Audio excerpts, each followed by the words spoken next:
Hey guys, Brian delivers you the goods here. I'm returning to you for this deluxe edition review for Royal Blood Back to the Water Below. For this deluxe edition review, it's only 2 songs I'm going to be talking about. So, I'm going to discuss what I listened to for... I might just title it just what the songs are, because it's only 2 songs, just to be honest, because it's not worth titling it a deluxe edition review for Back to the Water Below, but it is on that album. The tracks, I guess I'm going to call it a track reviews video for Supermodel, Avalanches, and Everything's Fine that I got a chance to listen to for myself to see what I was going to think of it. So I'm going to discuss what I listened to for these 2 songs and let you know my thoughts on it.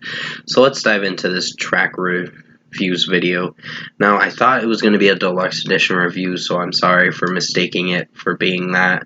I just noticed it was only 2 songs, so it's like, I'll just talk about it song by song. So pretty much I'm going to start with the first song, Supermodel Avalanches. I think this was a pretty good track. I like Mike Carr's vocals, I believe is how you pronounce his name. I'm not sure if I'm pronouncing it right. His vocals are pretty good in this track, and just the drum work and guitar work is really kicking off with this song in the best way possible.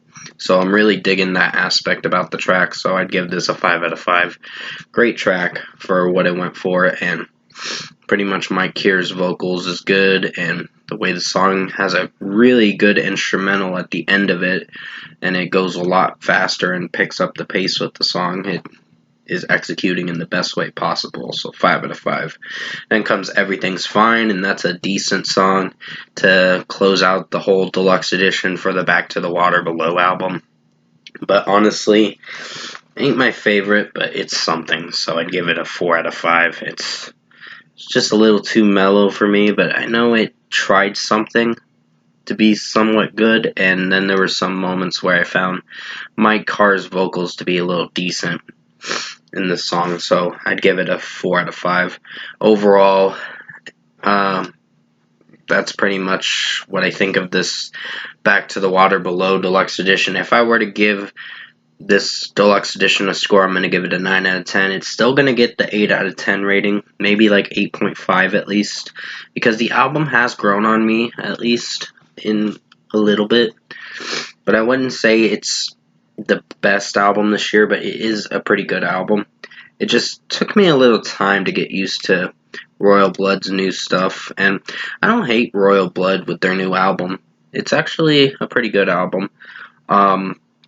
I wouldn't say it's as good as Typhoon's, but Typhoon's really had a lot to offer with that album. And yeah, there's some tracks I do come back to with Back to the Water Below, like Pull Me Through is my favorite. Shiner in the Dark actually had good drum work and was very experimental with the drum work and really impressed me. So did Mountains at Midnight, and there were certain other tracks that did pretty well, so yeah.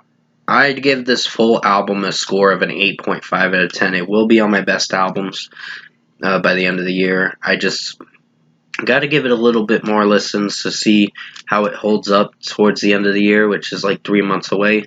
So that's what I wanted to talk about in this track reviews video. And I will have a premiere video coming out. Sorry that my nose is like stuffy and I'm having the sniffles because I've been having bad allergies this morning. I don't know why, I've been sneezing like crazy, and it's just been annoying me, so, yeah, 5 out of 5 for Supermodel Avalanches, and 4 out of 5 for Everything's Fine. Thank you guys for watching this track reviews video.